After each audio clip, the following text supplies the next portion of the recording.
And he's been doing that. And not only has he been serving the people, but he's also been fighting for the right of health care right in our community. Let's be real, y'all. Some doctors and nurses have the ability to simply go and pick and choose a place where they want to work at. But this guy chose to be right here in the Abbotsford. I don't know if he's still there or not.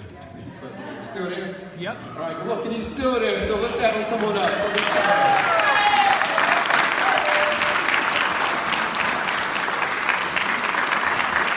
I tell the story, it's like the Temple commercial. You could have went to school anywhere, but they chose Temple. I didn't know I chose Westchester, but this guy chose to work in our community. Hey, there you go. Westchester? Oh, all right. But this guy chose to work right here in our community, so thank you. Thank you, brother. Thank you. Thank you, everyone. As Kinsey said, my name is Tarik S. I'm a nurse practitioner, and my wife and I are proud to live in our beautiful, historic, and inclusive neighborhood of Germantown. As the rep said, I work at our family health center called Abbotsford Falls Health Center, one of 6 nurse-run health community centers by the Family Practice and Counseling Network, and we serve over 23,000 people in the state of Pennsylvania.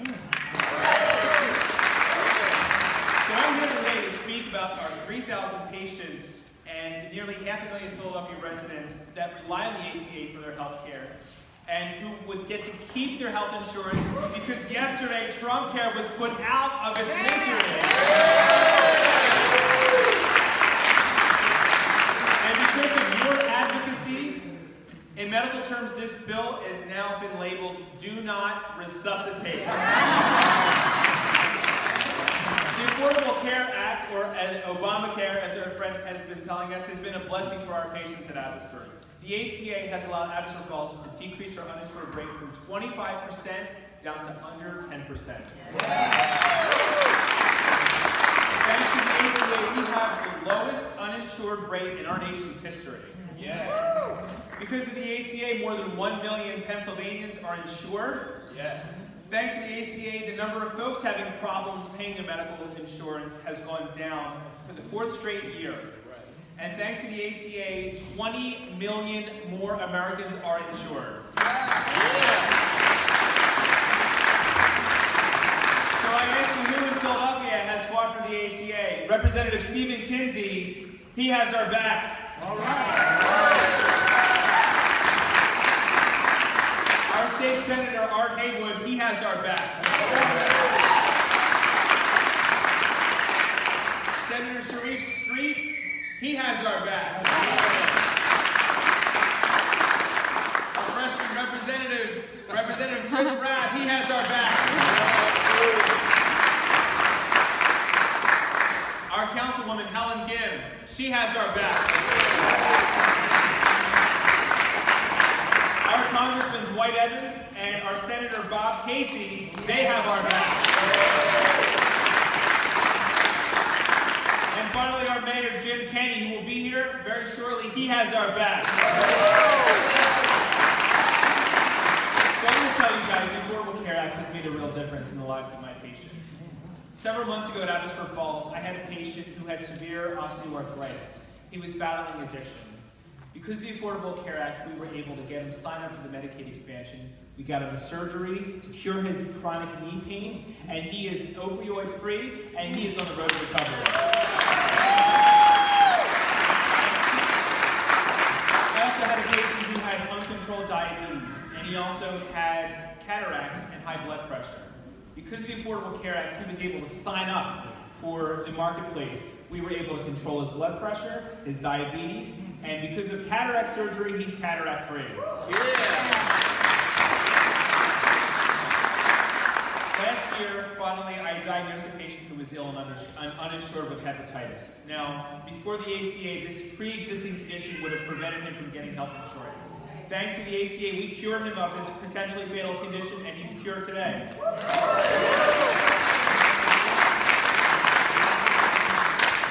Primary healthcare provider, I see that affordable healthcare is a human right.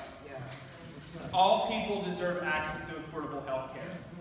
As Sean Spicer says, period. But some lawmakers in Washington disagree. They don't think you have a right to affordable healthcare. They think that if you don't have health care, it's your fault. People like Paul Ryan. People like Mitch McConnell. And people like our president. You mean number 45? That's number 45, Agent Orange.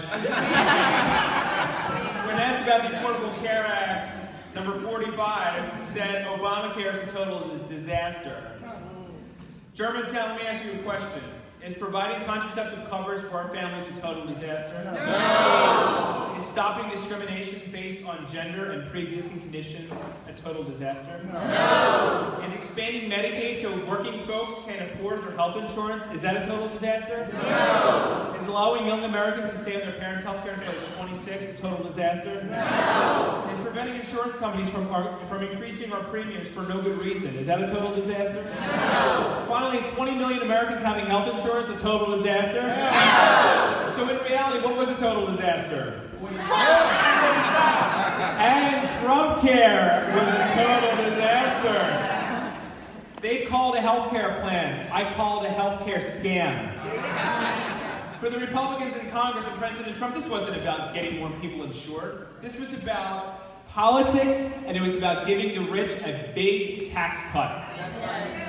Their proposal would have been more believable if they had sent it in an email from someone claiming to be a rich Nigerian prince.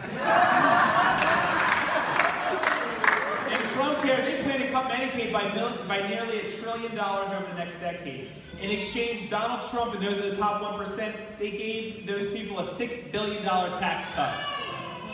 They were going to block grant Medicaid and cap Medicaid so we would have to ration health care. They were going to double the uninsured rate from 27 million to 54 million uninsured Americans in the next decade. They were going to move the burden of funding Medicaid expansion from the federal government to the states that couldn't afford it.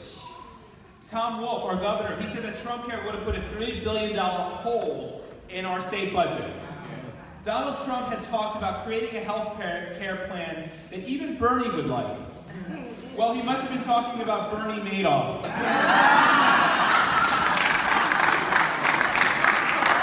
While premiums and deductibles soared, the Trump organization and the president's friends in big business, they would have been relieved of the responsibility of covering their employees with health care. Trump care would have meant nearly $6 billion cut to mental health services, leaving 3 million Americans battling addiction to lose part or all of their health insurance. And even more despicable, folks with intellectual disabilities. They would have lost billions in government support a year. They would have lost their caregivers, leaving institutional living the only option for some of these individuals. I have an idea. Instead of trying to cap Medicaid, why don't we put a cap on how much taxpayer money Donald Trump and his family get to spend when they go on vacation?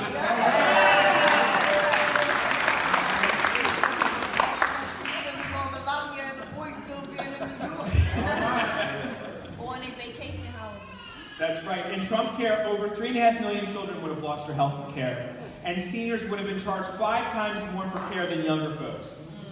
Believe it or not, Donald Trump said yesterday that was just phase 1. You guys hear that?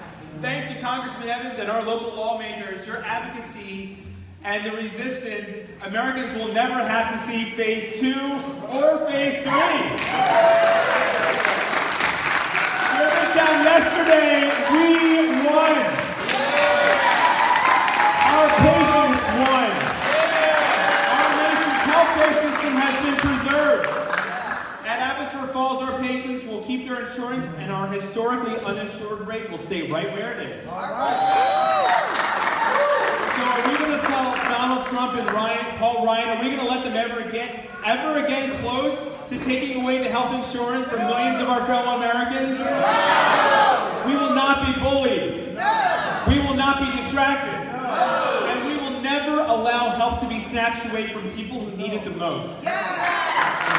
And if they ever try to take away health care from Americans by repealing the ACA, are we going to stand quiet? No! If they maybe try to block Medicare, Medicaid grants, or take mental health services away from a few million people, or maybe stop some women from going to Planned Parenthood that are on Medicaid, what are we going to do? That's right, and we're going to put the phone numbers of our congressmen and our senators on speed dial, and we're going to call them every single day of the week. We're going to call their local office and their DC office. We're going to fax them. We're even going to show up at every event and every town hall. We're even going to be there when they get off the train back from Washington. And we're going to tell them in no uncertain terms to keep their hands off our health care.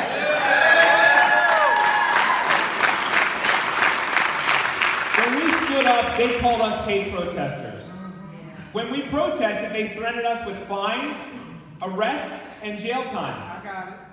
When we called their offices, they told us to stop. Like Senator Elizabeth Warren, we were warned.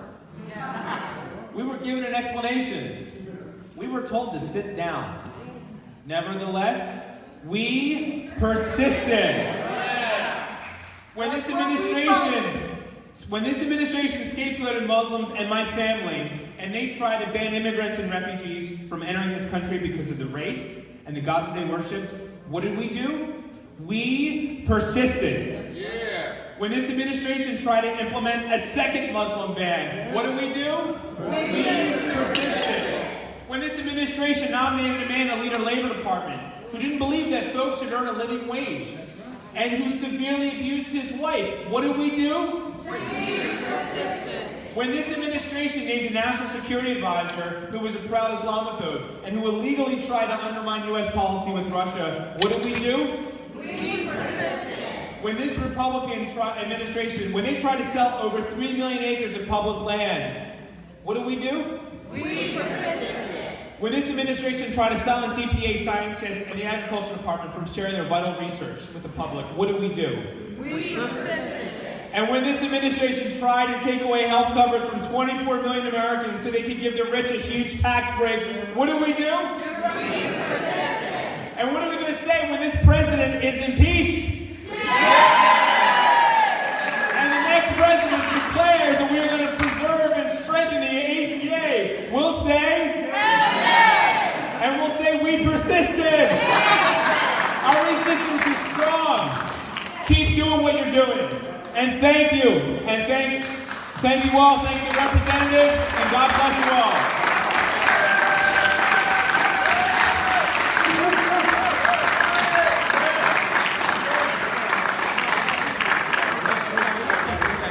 Y'all remember this tune? Fired up, ready to go. Fired up, ready to go. Fired